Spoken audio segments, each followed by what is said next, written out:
All right, and we're moving right along to chapter 12, Media, Race, and Ethnicity. So this chapter, we dive into lots of different topics around race and ethnicity and belonging, and how media impacts all of these things. So this particular slide really delves into the concept of nationalism and how it's intricately tied to this idea of shared experiences and belonging. And with this quote, it really emphasizes that meaningful nationalist expression often requires a sense of shared experience and belonging, which in turn necessitates the creation of boundaries between insiders and outsiders. And by meaningful, I don't really mean this in a positive way, because we often see nationalist rhetoric turn tribalist or negative. And so when I talk about the creation of boundaries between insiders and outsiders, in other words, identities, including national identities, are relational in nature and are often defined in opposition to other groups. So this is that differentiation from them, and it's essential to have that differentiation in the formation and the expression of us. So this really raises the critical questions about the role of media in shaping and reinforcing national identities, the construction of boundaries between groups, and the implications of such differentiation.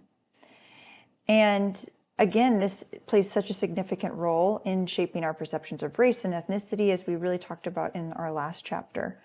And so as we explore these dynamics of media, race, and ethnicity, it'll be important to critically examine how nationalist expressions are constructed and perpetuated through media narratives, the consequences of drawing this boundary between insiders and outsiders, and the implications of such differentiation on society and culture.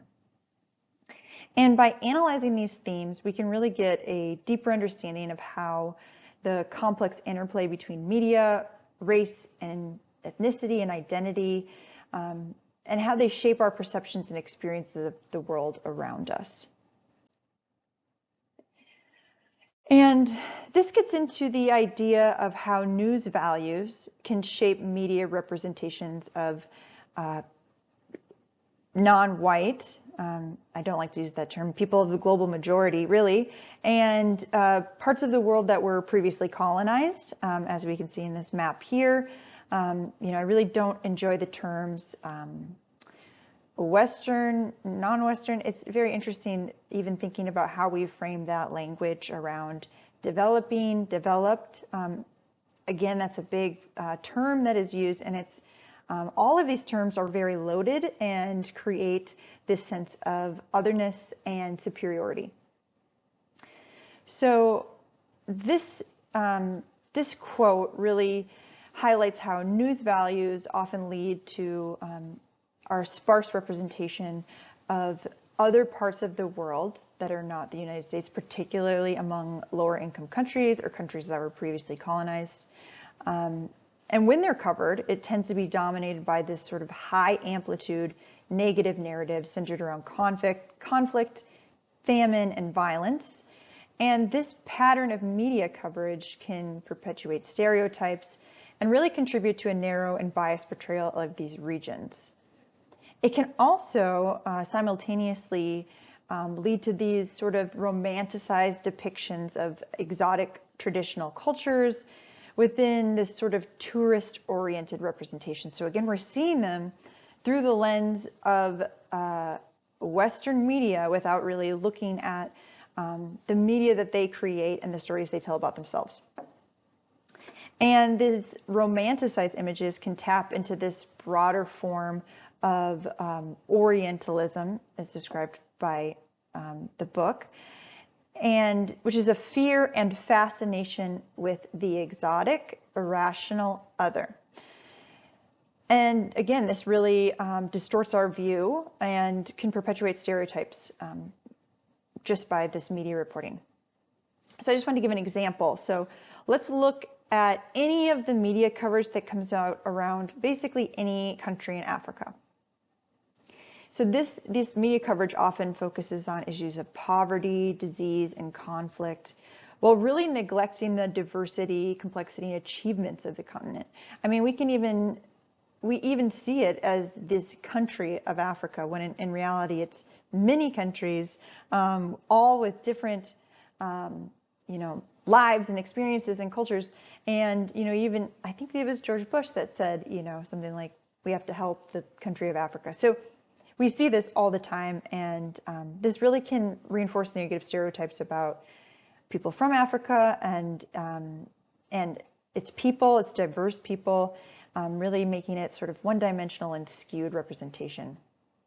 We also see this with tourist representations of Asian cultures. So, these serene temples, exotic landscapes, and traditional practices, while really ignoring the contemporary realities and complexities of this culture. So we see this sort of romanticized and superficial view, really reducing entire peoples to this sort of exotic and simplistic representations. And it's really important for us to look at these and question the underlying biases and narratives, and really strive for a more nuanced and balanced understanding of diverse cultures and identities, which I know we all know, but when we're looking at media, it'll be so important for us to look at it from that perspective. And now we just have this last slide, just taking a closer look at how groups who have been marginalized respond to media stereotyping and societal discrimination. So when certain groups are consistently underrepresented or misrepresented in media, it can have really serious consequences for these communities, as we know. And so there's this absence of positive role models and ranges of representations in the media. And really this can compound like this existing socioeconomic deprivation and everyday discrimination, what can really affect negatively these communities that have been marginalized, and again reinforcing stereotypes and the oppression of these groups. But it doesn't stop there. This experience of media stereotyping can also prompt an active rejection of the values and goals of a society that has rejected them. So what I mean by that is when individuals or communities feel consistently stigmatized and oppressed by the media, it can push them towards developing separate oppositional values, identities, or survival strategies as a means of coping or resistance.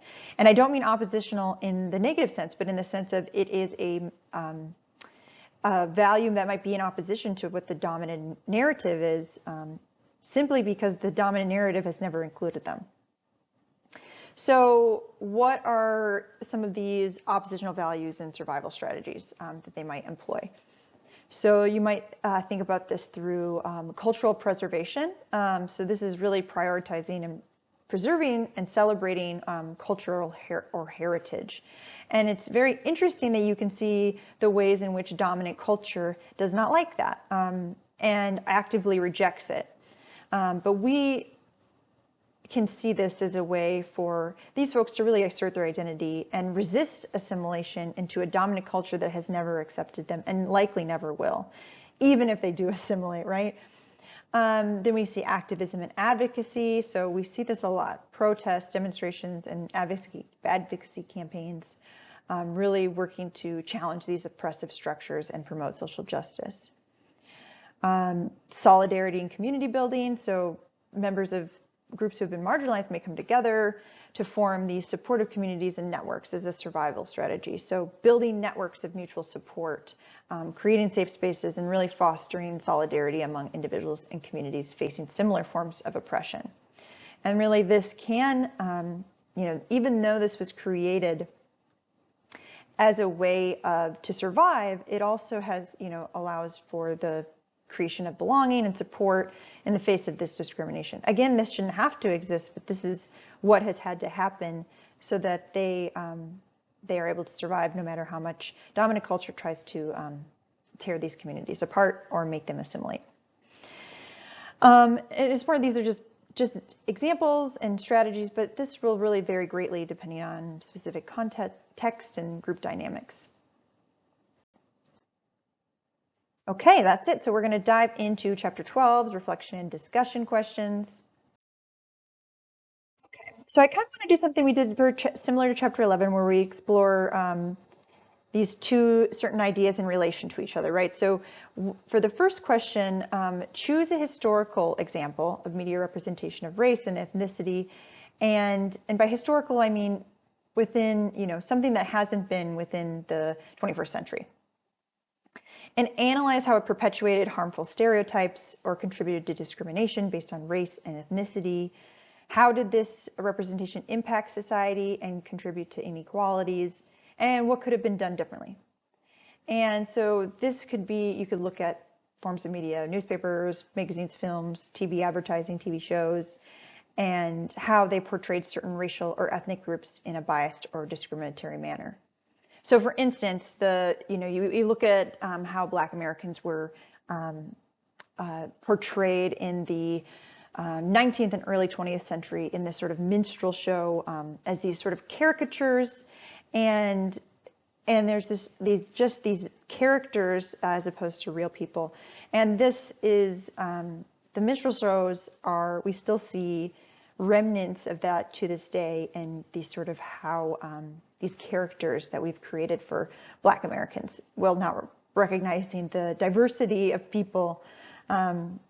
So, looking at kind of examples like that, and you can go back as far as you'd like, anything in U.S. history. There's lots of examples if you look at it from a media perspective. And then I want you to find a contemporary example, so something within the last 10, 15 years, and where you found race or ethnicity to be problematic or concerning. Again, TV advertisement, news article, things like that. So explain how this representation shapes public opinion, contributes to the construction of racial and ethnic hierarchies, or impacts the experiences of individuals from different racial and ethnic backgrounds. Again, what steps do you think could be taken? And how have you seen people challenge this today? And have you seen this change in relation to what it used to look like? How have you seen this, the media portrayals change or evolve over time?